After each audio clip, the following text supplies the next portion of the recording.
Good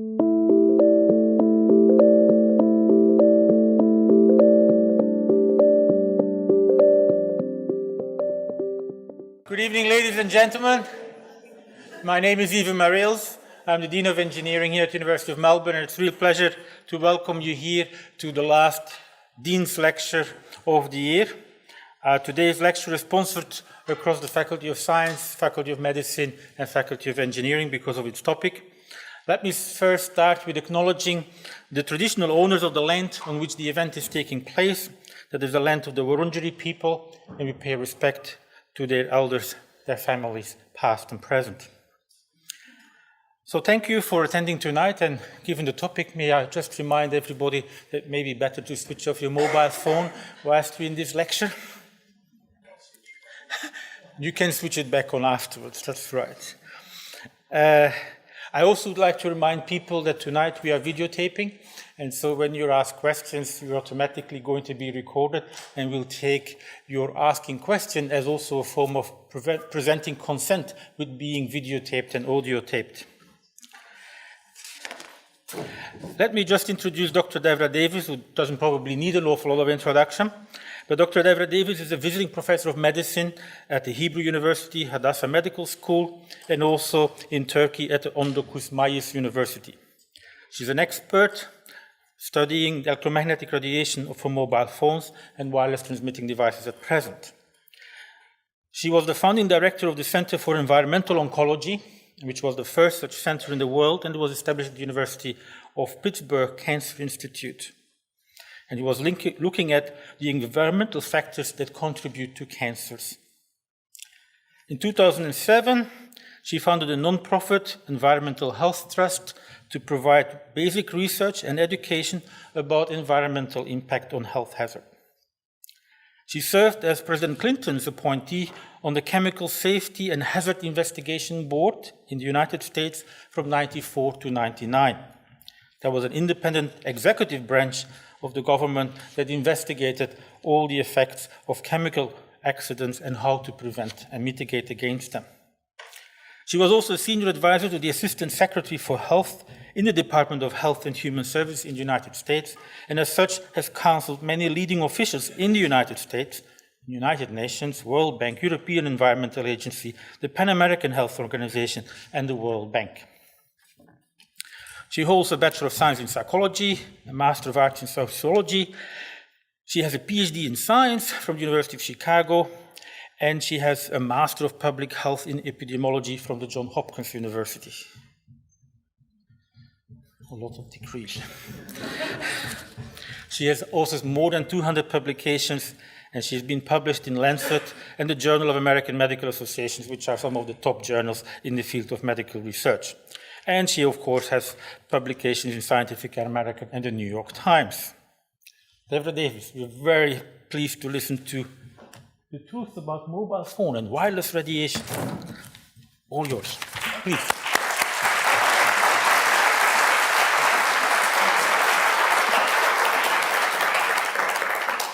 Thank you very much, Dean Marils. I'm honored to be here. It's a privilege to see so many of you.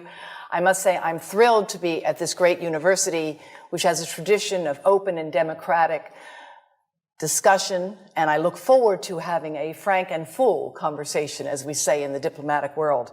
Because the issue I'm going to talk with you about is, there isn't one truth. Of course, truth is a relative term. At one point, the truth was the world was flat. When we talk about truth in science, of course, it's always relative.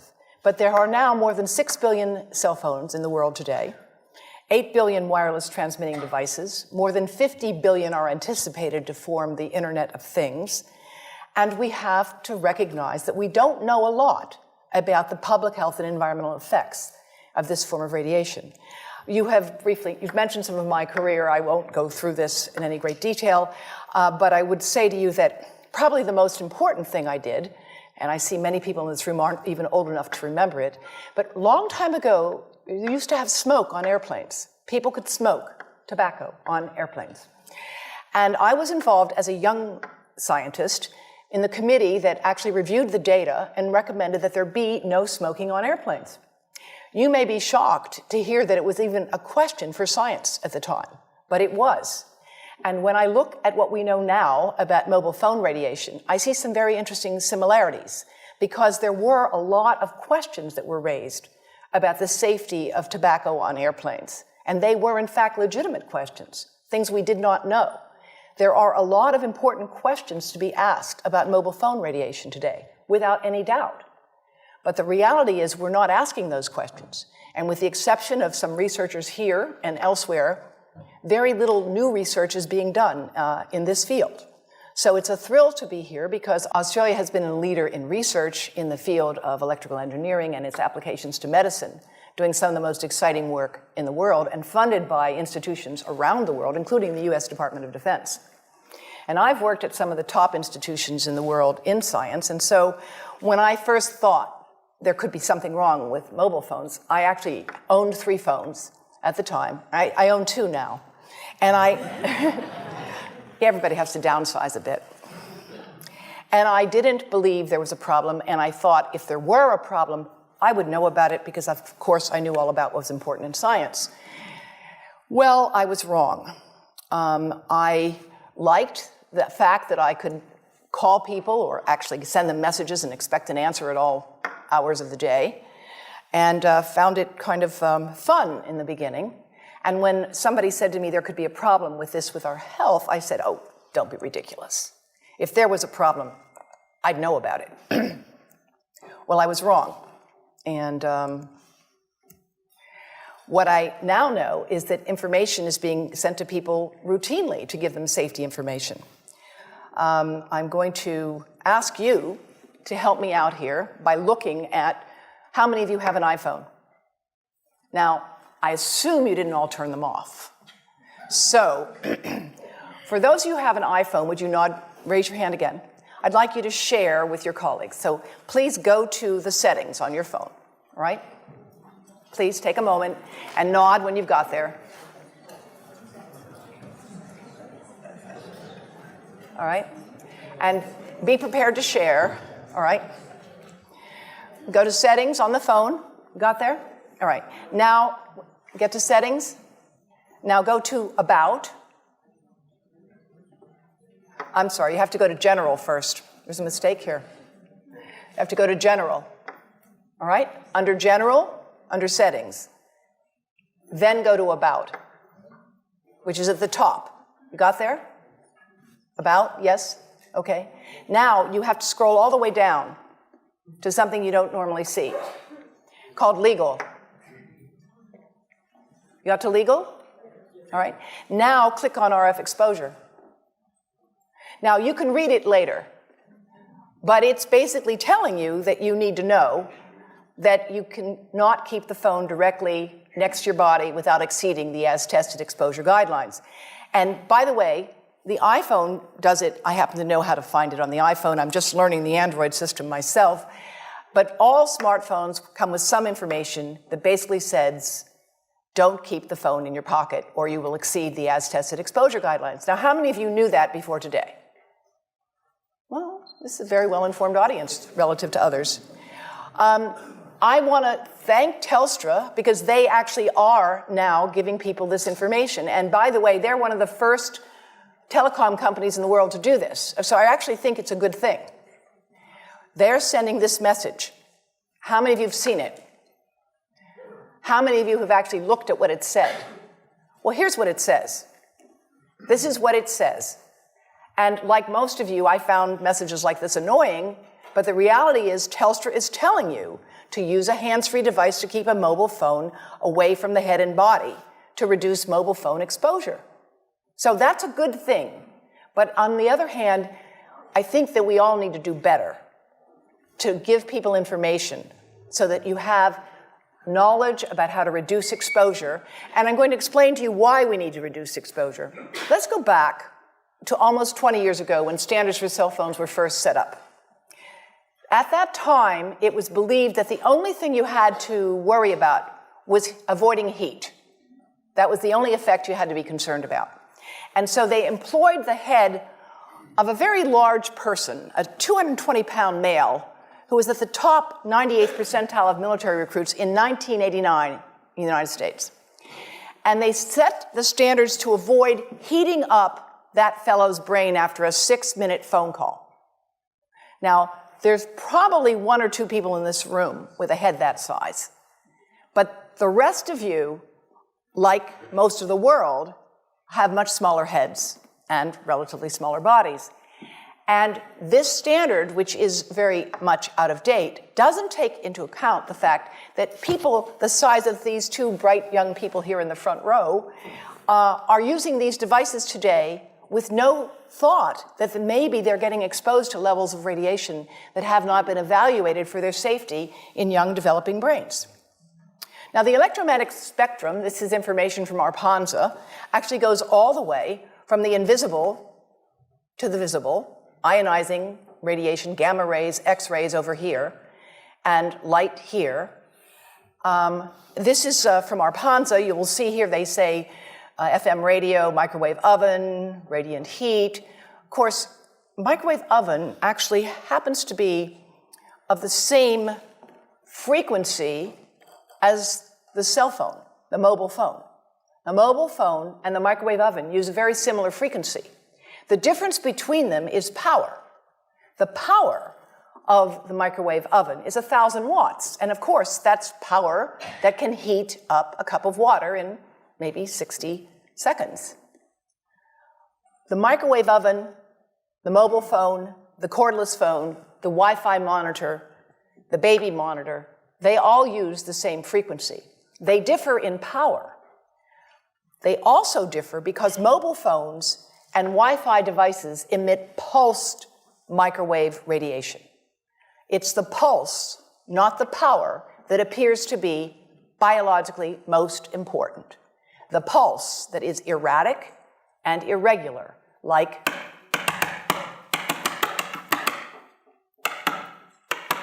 for thousands of minutes a month, for dozens of hours a week, over a lifetime, that irregular pulsed signal may be much more biologically important. And in fact, the continuous wave signals have a lot of therapeutic effects as are being applied in medicine today. This visualization from my colleague at the University of Athens shows you the variation in frequency, in amplitude, in pulse. All of these variables influence the properties a signal have and how it can affect a biological system. This is just to show you what happens in a 4-second mobile phone call. This is power density indicated here. And of course, a phone is on standby, it's not doing too much, but 900 times a minute, it's looking for a signal. It says to the tower, where are you? Here I am. Where are you? Here I am. It's smart. That's how it's supposed to do. Now, when the phone rings, the worst time for you to put a phone right next to your head is when you answer it and say hello, because it's smart and it goes to max power. They're programmed to do that. Max power. Now, it's going to go to max power. You're going to listen, and then it will go up and down and up and down. And again, it's that variation. It's the delta. It's the cumulative integrative dose under the curve over a lifetime of exposure that looks to be biologically important. Now, exposure is a kind of funny thing. There's a rather widely distributed paper by Ken Foster and C.K. Cho that said that the exposure of an adult and the exposure of a child is identical, and therefore there's no real difference in how the radiation might be affecting them. Well, let me explain something by showing off my daughter and my granddaughter. My granddaughter is a very light-skinned, red-haired, blue-eyed child. Her skin is very sensitive. My daughter is darker-haired like I am. If they have sunscreen on, they still will get a different dose of ultraviolet light, even though they have the same exposure. Because the exposure may be uniform, but the amount they will absorb differs because the properties of the skin, the property of the eye, the thinness of the skin, and a number of other variables. And those same things are relevant when it comes to thinking about cell phone radiation. Now, way back in the dark ages, when the standards were developed, Two-dimensional modeling showed that children and smaller adults might absorb more radiation than larger adults. And this was scalar modeling that has now been superseded, done by Om Gandhi in 1996. Interestingly, and this is why I'm really delighted to be here, Dean, when he did this work in 1996, he was working with support from Motorola and the Department of Defense.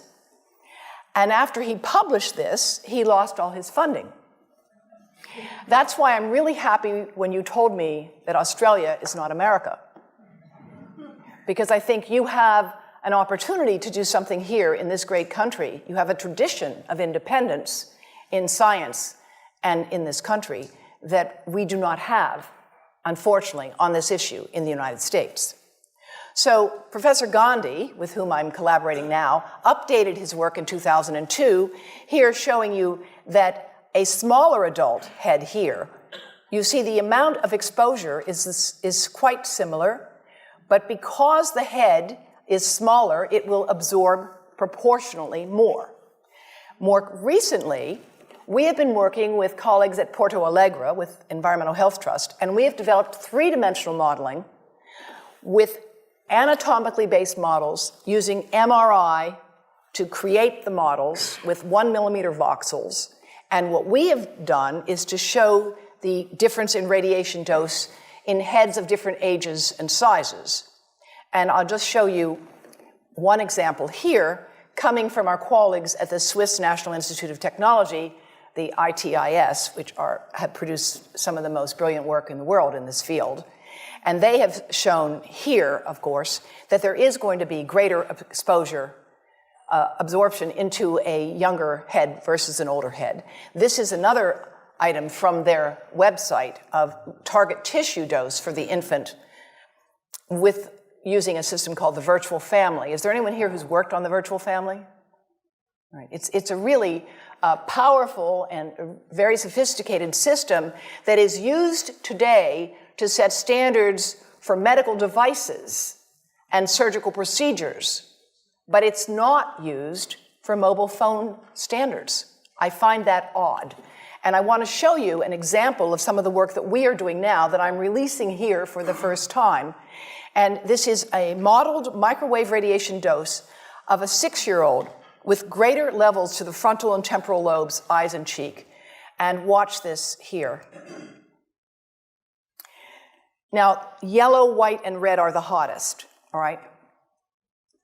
And if you look carefully, you will see it's going into the eye, the nose. Do it again, just so you'll get to see it. And partly into the brainstem. Now, that's just showing you that there's going to be some exposure into that area of a young head. It doesn't tell you that there's any biological effect, right? Now, the next slide is going to show you something that might be of interest to students and faculty here. And that has to do with exposure to the reproductive organs. We call them the gonads, I think you say the testicles, and bone marrow. And look here at the radiation as it gets into the groin area. And that's just from having a mobile phone modeled into the pocket. And this, again, is based on normalized SAR with I think we had a dipole antenna. And there are many different variables you can alter in coming up with this kind of simulation, right? The number of antenna, whether it's GSM, CDMA, whether it's simultaneously operating only one antenna or more than one. But we believe that this is the kind of work that needs to be done and that this institution might be in a position to do it.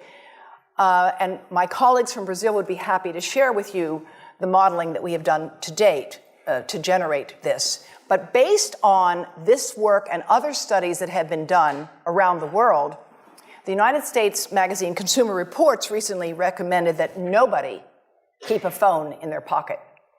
Nobody. And in fact, if phones were tested in pockets, they would exceed the as-tested exposure guidelines, which is why Telstra has recently issued that advice. Now, when it comes to pregnancy, we're working with Yale University and more than 100 physicians and experts in the United States and around the world who are specialists in pregnancy. And we have been modeling exposure to the head at the end of pregnancy. And at the end of pregnancy, when of course the head, as any woman here knows, is right at the surface, if you're lucky it's at the surface and it's not facing the spine, then you can get the greatest exposure because of course the skin is completely permeable to this radiation exposure. And that's why we've developed the Baby Safe project with colleagues at Yale to advise pregnant women to protect their abdomens from mobile phone radiation, as well as from iPads, which I should add, iPads and other devices are called tablets because they belong on tables. They are tested 20 centimeters away from that big guy that I showed you before. 20 centimeters away. They are not approved to be held in the laps of little children, although millions of kids are having them now in schools because the people involved in educational technology and those involved in public health research are not talking to one another. Because if they were, they would understand that you're giving children a two-way microwave radiating device, and if you must give them such a device for learning purposes, put it on airplane mode so that it's not sending and receiving signals as it does otherwise. Now, this is some new modeling, again, that we've developed with colleagues in Brazil, and we can share with you how we've done it. We first start out with the MRI and create the model with 1 millimeter voxels, and this is quite a bit of work goes into creating this, and here is what it looks like after a period of 6 minutes. And that's really not as bad as it might look because you see the red area only gets partway through the eye of the adult, right? The one that we're really concerned about is this one with the young child. And this is a 3-year-old brain that we modeled. And you see that by the end of that 6-minute call, the peak radiation, yellow and red, is getting all the way into almost both eyes. And again, this is one call, and it's not going to kill anybody. It may not cause any biological effect whatsoever for 1 call or 2 calls or 3 calls. But the question is, what's the cumulative impact of this kind of exposure? How do we evaluate it? How do we study it? The problem we face is that right now, we're in the midst of an experiment on my grandchildren and your children, and we don't have anybody to compare them with. We don't have a control group in science. When you are given a drug, it's usually been studied where some people get the drug and some people don't get the drug, and they're called the controls. And then you see whether or not those who got the drug are healthier than those who did not. And when you get results, you can conclude if there is a difference between the exposed and the control group, that your drug has worked. Well, when it comes to mobile phone radiation, we've lost our ability to have a true control group. Even now with young children, more than half of young children today have access to these devices. And I read this morning in the Age that something like 13% of children age 2 can order their own apps. I mean, I find it hard to imagine how a parent would give a child age 2 a device which was allowing them to order their own app. So, where are we with respect to research on infants, toddlers, and young children and pregnancy? Well, there's almost no research underway, which again is why I'm delighted to be here to talk with you about what could be developed. Believe it or not, this is the iPotty. Now, this is not a joke. I have actually talked to grandmothers, I'm one of them. My grandchildren did not have an iPotty, I promise you. Their father sometimes acts like he did. A lot of people today take devices into the bathroom all the time, but there are actually young children who will not go to the potty without their iPad. Does anybody know anybody like that? Any kids? Yes. Is that amazing? And nobody's even thinking about this as what it might mean for radiation exposure. And Parent Magazine called the iPad the best babysitter. I mean, if you need an iPad for a babysitter, you need to rethink having children. I understand giving cranky children something to distract them on a long car trip. But please, put it on airplane mode. Don't think that you're doing something good for your child if you hand them a device and it's a two-way microwave radio. Now, I want to show you something that you may find hard to believe, but of course, anybody who's been around babies lately knows that this is what they do with anything you give them. That's how they learn things. They put them in their mouths. But this is something that you have to watch to believe it.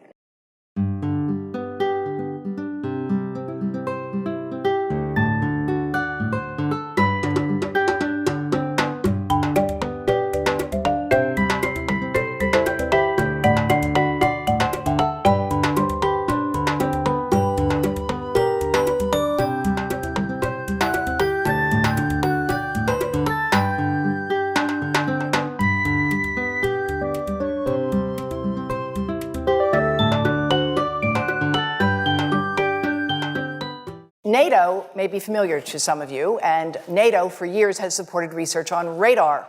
Radar, of course, gave birth to the microwave oven. How many of you know that? Okay, the first microwave oven was called a radar range. The guys figured out that they could cook things with radar, and they thought it was pretty cool. They actually discovered it because when guys would be standing on the deck and it was cold at night, they would warm themselves in front of the radar, and if they had chocolate in their pocket, it would melt. So that's how they decided to figure out what would happen if you beamed radar at things like hot dogs and corn, and soon enough that gave birth to the radar range. But women didn't like the idea of cooking with radar. Guys thought it was pretty cool. So they rekindled the name to microwave. It sounded dainty and more palatable. And nowadays a microwave oven is a staple around the world. Experimental studies have been supported by NATO on radar for years, and one of the laboratories they've supported is that of Professor Nesrin Sahan and her colleagues. And the Environmental Health Trust convened an international conference with her laboratory partners and the Ministry of Health of Turkey in 2011, and I want to show you briefly some of the work that developed from that laboratory. This is showing you cellular damage that occurred in animals that were prenatally exposed to mobile phone radiation that was produced by a computer simulating the mobile phone exposure under controlled conditions, right? So, because you can't really get rats to make phone calls. You've got to model the exposure. And what they did is they measured in, these are your controls that you compare things with, and these were the exposed. Prenatally exposed, just 15 minutes a day for 7 days. Not much exposure. But these are small animals, and they grow within 3 weeks. They reproduce. And what they were able to study was changes in liver malonaldehyde, which is a measure of peroxidation, is a measure of damage to the liver, right? So these animals basically had significant damage to their liver if they had been exposed prenatally compared to controls.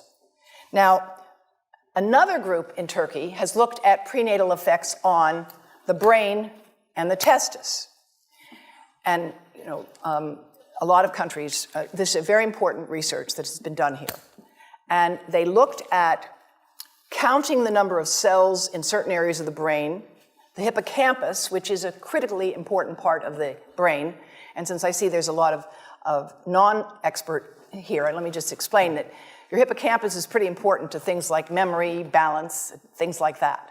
So studying effects on the hippocampus in animals is kind of a good way to anticipate effects that might develop on intelligence and other things. And they looked at newborn rats after they had been exposed prenatally and compared those who were exposed to those who were not exposed. And they looked at their brain cells, the number of cells, their shape, etc., with established methods for testing this. And this article was published in Brain Research, which is a relatively high-impact journal. And what they showed was that prenatally exposed newborns have basically fewer cells in the hippocampus. Here's the exposed, missing some cells, and here are the controls, which they're compared with. And you can see here that these cells are, there's more of them, Here they're more scattered. And in fact, they did another test of memory. Now, how do you test memory in an animal? You don't have them fill out the crossword puzzle. You test memory in an animal with well-established protocols of learning. You teach them to run a maze and get a food reward. And you see how long it takes them to do that. And what they did, it's a radial arm maze. They trained these animals who were starving to get a food reward, right? And after they did that, they then saw how long did it take them to learn this if they had been prenatally exposed to mobile phone radiation. And what they found was that newborns that had been exposed took 3 times as long to find their way out of an experimental maze and made twice as many errors. And this, again, is a statistically valid method for evaluating learning. Now, closer to home, so to speak, between the brain and the testis, studies have been done here in Australia at Newcastle by a fellow who's now the pro-chancellor of the university. And these studies have been done taking sperm from healthy men. And one test tube gets exposed to cell phone radiation, and one test tube is not exposed to mobile phone radiation. And then the results are evaluated. And this is a measure of vitality. We measure how well the sperm swim. This is a measure of motility. This is a measure of mitochondrial DNA damage. They have 3 times as much damage on their DNA if they have been exposed to mobile phone radiation as compared to controls. And now the issue is, why does it take 500 million sperm to make just one healthy baby? It takes a lot of sperm to make a healthy baby. The answer is because sperm don't know how to ask for directions. But they are easy to study. And these research has been done in India, in the United States, at the Cleveland Clinic, and around the world. So many different studies have been done on sperm damage associated with mobile phone radiation that in the 7th edition of the textbook, Biostatistics in Medicine, Stanton Glantz concludes that the evidence linking mobile phone radiation to sperm damage is causal, meaning there clearly is a cause of damage to sperm from mobile phone radiation. Now, we have a lot of uncertainties in this field. The truth is, we have a lot of uncertainties, but not about sperm. There, the evidence has become rather strong, and it's become clear, so clear that the Indian government has issued warnings about this, that clinics that deal with reproductive problems are routinely advising young men to get those phones out of their pockets, recognizing that this is a hidden hazard to healthy reproduction. This is the data from the Cleveland Clinic showing that men who keep cell phones in their pockets the longest have the lowest sperm count. And again, there are many other studies with similar results. So we can debate legitimately the question of brain cancer, and I would welcome an open and honest debate about that question. But when it comes to issues like this, there really is not much to debate. And it's interesting that the research on this issue comes from people who are expert in male fertility, who started to treat men at infertility clinics and noticed that this was a major contributor to their fertility problems. Now, experimental studies have been done also in India to confirm this kind of damage, not just looking at prenatal exposure or early life exposure, but taking middle-aged rats, 70-day-old male rats, that's middle age for a rat, and exposing them 2 hours a day for 45 days to a computer-generated mobile phone signal. And those results show lower testosterone, which is a very important hormone for a male. Men and women both have testosterone, men just need a lot more of it. And also increases of DNA damage as measured by certain enzymes, and the offspring had lower fertility. And this is just to show you, this is a normal testis. You see the boundaries, the cell wall, it looks very nice. And this is after microwave radiation exposure. So there are some pretty stunning images that have been generated in the basic biology literature when it comes to these kinds of effects. Now, the breast. The breast is mostly fat, contains a lot of fluid. Things that contain fat and fluid cook faster in the microwave oven. Now, a cell phone can't cook anything, all right? Mobile phones do not pop popcorn. That was a fraud. They don't make any heat that we know of, otherwise they wouldn't be permitted. But they do go through things that contain fat and fluid. And we are now working at Environmental Health Trust with scientists at the University of California, San Francisco, scientists formerly the president of the American Cancer Society of California, because we are seeing women who keep cell phones in their bras. Has anyone seen a woman put a cell phone in her bra? Hands up, please. Please tell them you've heard now why they shouldn't do that. And here I want to show you our first case report from 2009, and we now have many more. This was a Chinese-American woman who used her cell phone 4 hours a day in her bra for 10 years while she was driving. Now, and you drive with a phone on your body. The phone is smart. It's going to go from one tower to another, and it's going to say, here I am, where are you, here I am. And it's going to be going to max power each time it moves from one cell tower to another. And there it was right next to her chest. And the tumors that developed right under the antenna of the phone. Unusual tumors. Well, you know, that's a very good question. Does it apply to males who would put the phone in their breast pocket? We actually have cases now of men with unusual skin cancers or unusual growths where they've kept their phone in one place. And again, if they were phones would not be past testing approval if they were to do that. Male breast cancer is very rare, very, very rare. But we are seeing some reports of cases. And here, unfortunately, this is an MRI of a young woman, a very brave young woman named Tiffany France.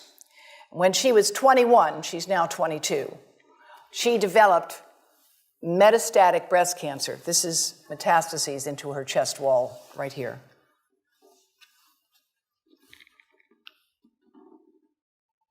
And this outlined the phone.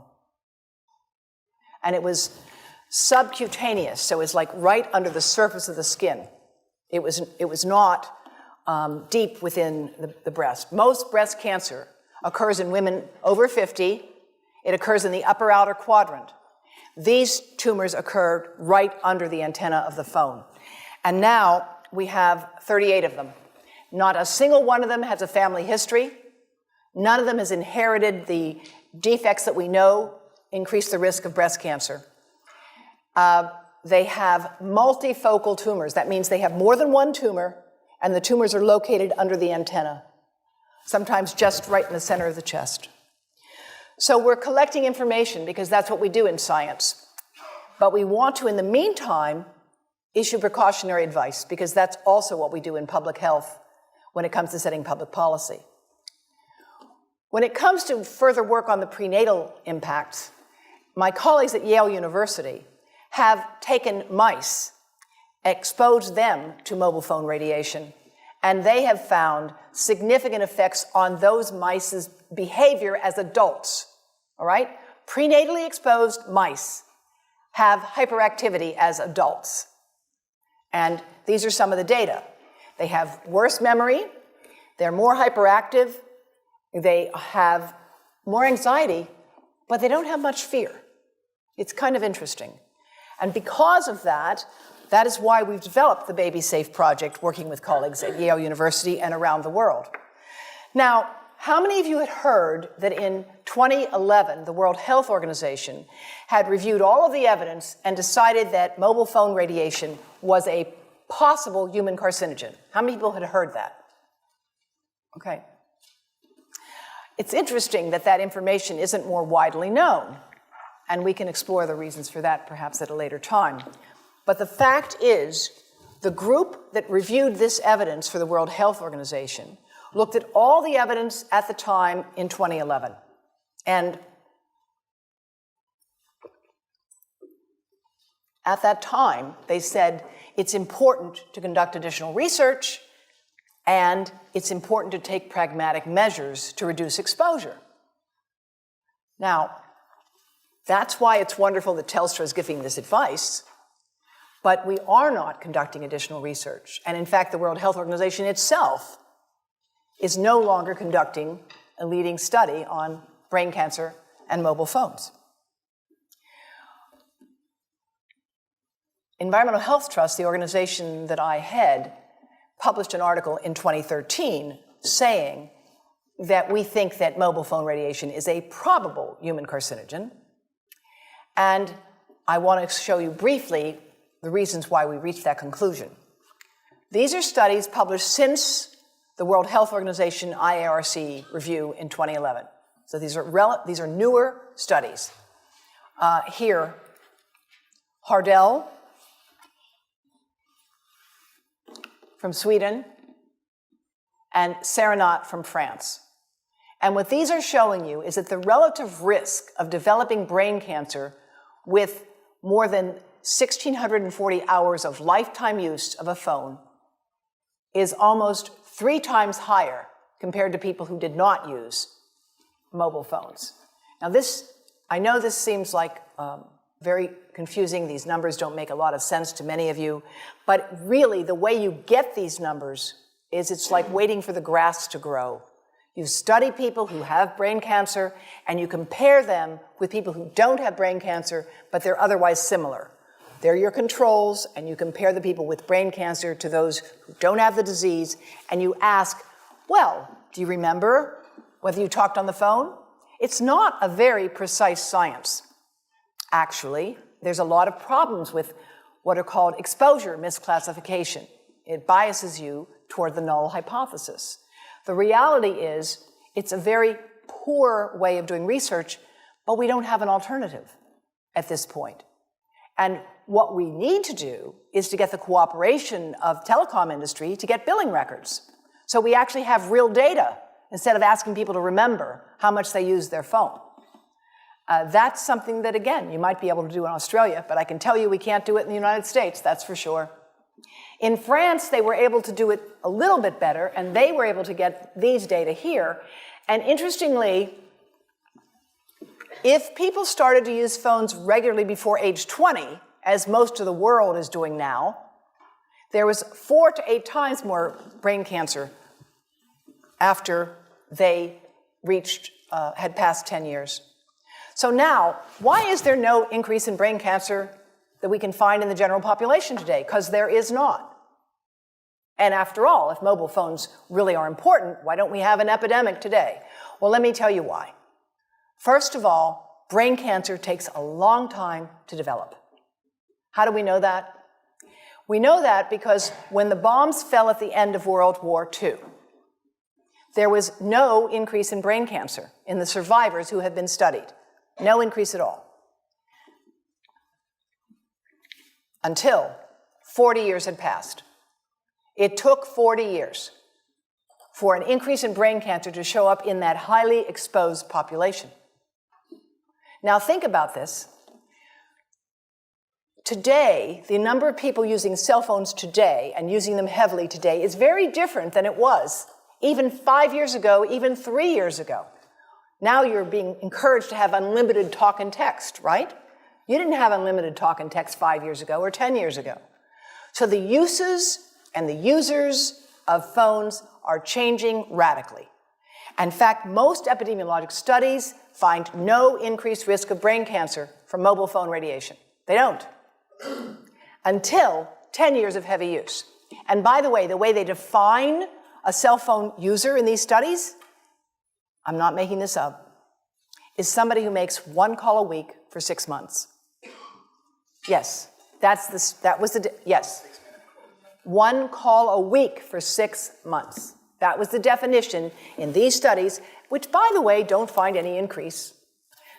All right? So I'm not saying this to say that they did a bad job. I'm saying that we are challenged here with how do you do a study of something that's rapidly changing while you're studying it. The technology has changed, The way people have used it has changed. We never anticipated having infants and toddlers in cribs using these things. Nobody ever anticipated that. There's never been any modeling of the brain until we did this right now. And when I first said to my colleagues, by the way, it took us 4 years to get this work done, and 4 years ago I said, let's do that modeling. And they said, what are you talking about? Why would anybody want to model an infant or a 3-year-old using a mobile phone? I said, you wait, unfortunately. And so now we have a market, because the adult market is saturated. Australia already has more phones than people. It does.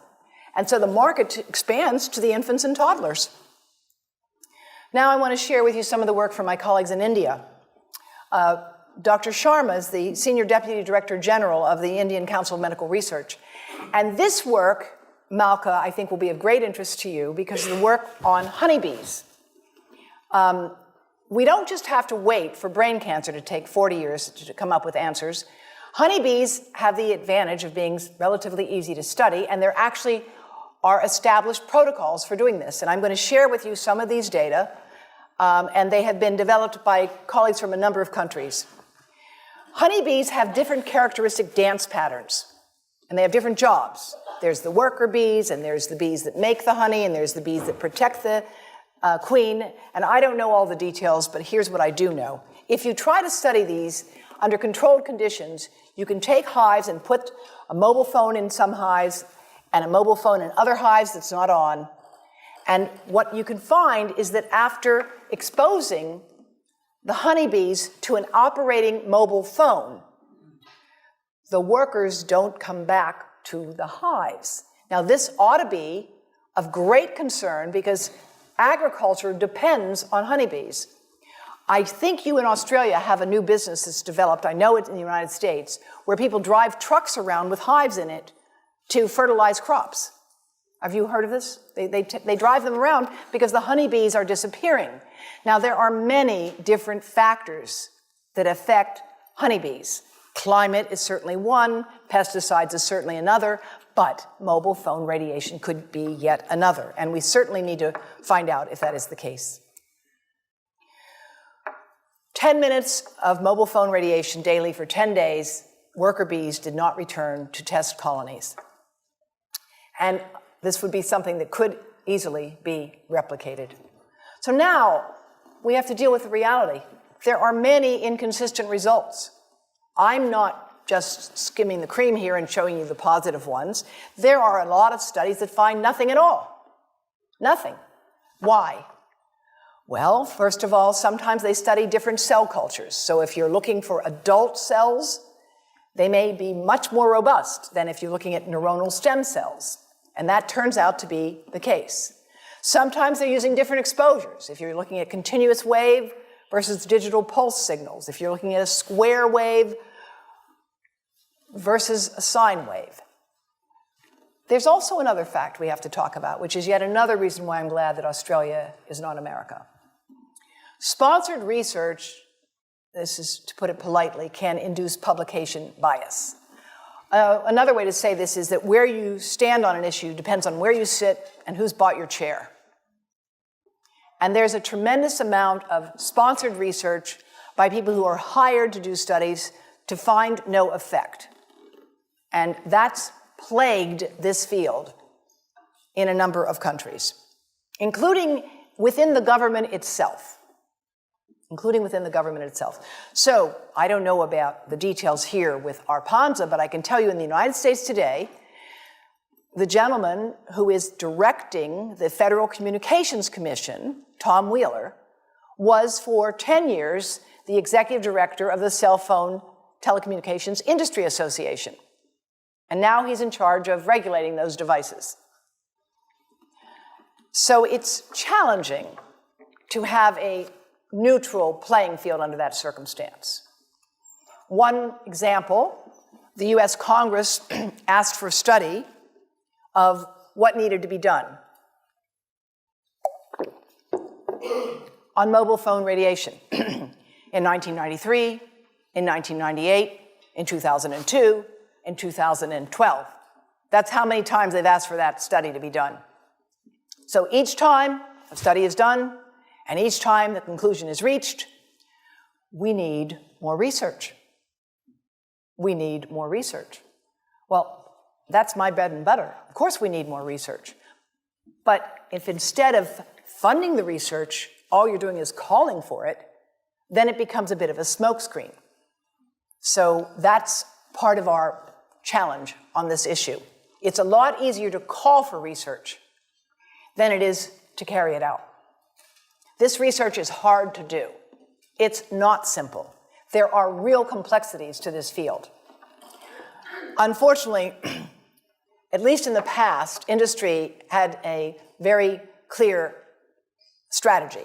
And in my book, Disconnect, I document and quote in the new afterword that in 1994, when industry first became aware that there were studies suggesting that mobile phone radiation could damage brain cells of rats, a memo was written to, quote, war-game the science.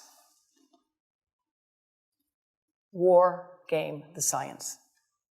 This issue is far too important to be gamed. It's not a matter of war. It's a matter of the future health of your children and grandchildren. And that's why it's really a special honor for me to be here today to talk with you about what could be done. Here are some of the policy responses that have developed so far. There are right-to-know laws and policies. Labeling is spreading. Headsets must be provided with all phones in a number of countries, and I'll get to those in a moment. There are changes in hardware and antenna design and software, operating systems that can be developed. And there are also changes to what we demand for proof, of evidentiary burden. Any lawyers here? Right. So the evidentiary burden that's being required for proof of harm is changing. Do you really want to have to prove that there's a significant increased risk of brain cancer before taking steps to reduce exposures to prevent that harm from happening? That's really the question. How much evidence do we need before taking precautionary steps? And that's what brings me back to my days at the National Academy of Sciences when we seriously looked at the evidence on passive smoke and airplane travel. We only finally took steps to act when it became clear that children of smokers were hospitalized more often. That was the evidence that we had to have. And I would suggest that at this point, we should be able to do better as a civilization. We start with, we need standardized ways to evaluate things. There is no standardized metric. That's something you could develop, at this school in particular. One of the other things that can be done, which our colleagues in India are doing, is to create cross-sectional surveys. In this room right now, you could divide this room up into people who are high, medium, and low cell phone users. There's probably nobody who doesn't have a phone or who will admit to it right now. But if you did look at people cross-sectionally and you looked at their memory and their reaction time and their reproductive health, you would learn a lot from that, and they are doing that now in India, and we'll talk some more about that in my conversations I'll have with some of the faculty later on. In the meantime, some schools are promoting wired school programs with shared banks of computers, and public educational efforts are really proceeding to let people know you shouldn't have to find that information buried inside your phone. I mean, come on. That's not fair. Parents, teachers, and health professionals should be informed, and they in turn can work with students to make sure people are using technology in as safe a way as possible. Now, here's some of the other policies that have been developed. In France, there's a ban on advertising to young children, under age 12, by the way. All cell phones have to be sold with earpieces. There has to be labeling of the specific absorption rate on phones, and there's got to be warnings. In India, they've lowered their tower limits to 1/10 that of the international standards, and they have official guidelines for cell phone use, using headsets and speakerphones. The Supreme Court in India has actually ordered a number of towers to be torn down. But it's a very tough battle to have to fight. rather than having to get a tower torn down, there ought to be siting rules and policies that make sense. And in many countries, there are no real sensible siting policies. Israel, which is a country that has a lot of important issues to deal with right now, has a national institute on non-ionizing radiation. They say no Wi-Fi in kindergarten. They prefer wired over wireless in schools. All phones, again, are to come with headsets and safety. And no advertising with children. In Belgium, the law has been implemented as of 2014. It was passed in 2013. No phones are to be designed or sold for children under the age of 7. Again, all handsets must be sold with headsets. And the sale to young children is specifically prohibited. Prohibited. Canada has issued practical advice as well. And I don't go into any more details here. These slides will become available on the website for the university, and we have much more detailed information I can share with you from our website as well. The Canadian Parliamentary Health Committee has urged that there be a recognition that this is a, quote, serious public health issue. And we agree. And I testified before the Canadian Parliament on this issue, and I was pleased to see their report agree with that point. Now, in the United States, a U.S. District Court has recently ruled that even if there is a reasonable possibility that cell phone radiation is carcinogenic, the time for action in the public health and regulatory sectors is upon us. And I think that that is a very important idea that we should all be aware of. Let's not debate the kinds of evidence we have now about brain cancer. I agree, that evidence can be debated. But we have enough evidence of damage, and these other countries have taken steps now. They can't all be dismissed. Berkeley, California has unanimously passed the Cell Phone Right to Know law. It's called an ordinance, requiring notification that if you carry your phone in your pants or shirt pocket or tucked into a bra when the phone is on, you may exceed the federal guidelines for exposure to RF radiation. This is a website that has all of the fine print warnings, so far as we know them, available. Environmental Health Trust is working with others to share this information. We hope you'll share it with all of your friends and family. This is the Baby Safe project that we have underway. And now, just so you understand that this is not a question of being anti-industry, here's what industry is doing. Vodafone has to provide a report to the American government as part of their annual reporting to the Securities and Exchange Commission. They must report on what are called risk factors and uncertainties. And they report that they face risks because they may have to pay people for health damages. The last sentence there, a change to this view that there's no health problem could result in a major reduction in phone usage or major litigation. That's a risk. China Mobile, in their report to the U.S. Securities and Exchange Commission, they had to say, we cannot be certain that future studies will not impute a link between electromagnetic fields and adverse health effects, and because of that, it's a potential risk as well. AT&T says unfavorable litigation could result and require us to pay significant amounts of money. Well, speaking of money, would you give 2 cents? Would you pay 2 cents a month for every device you have, for every provider, for every manufacturer, in order to support the cross-disciplinary training program that is needed in bioelectromagnetics for engineers and physicians and computer scientists? That's what's needed to identify the data gaps, the research and development needs, to monitor the populations, to see what is happening to our children today, to look at hearing and memory and sperm count. That's what I think we need. We need a major program to fund independent research and training. Because I learned this way, way after I went to all that schooling you mentioned at the beginning, and it's not easy stuff to do. I hold my hat off to all of you electrical engineers. It's complicated. But in the meantime, people have a right to know how you can minimize exposure. And again, I think this information is available on our website, will be available on yours. Remember, if you have to give a phone to a child, put it on airplane mode. And think about this. That microwave oven, it works because there's a metal box around the microwave signal, and the signal pings all over the place. Next time you get into an elevator or a train for any length of time, put your phone on airplane mode. Otherwise, that signal is going all over the place, magnifying and coming back. Keep the mobile phone away from you when it's on and you are asleep.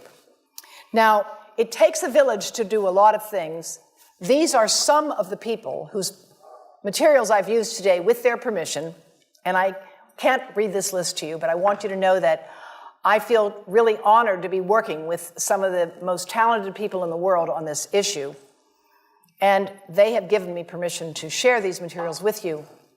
And I leave you with this thought from Albert Einstein.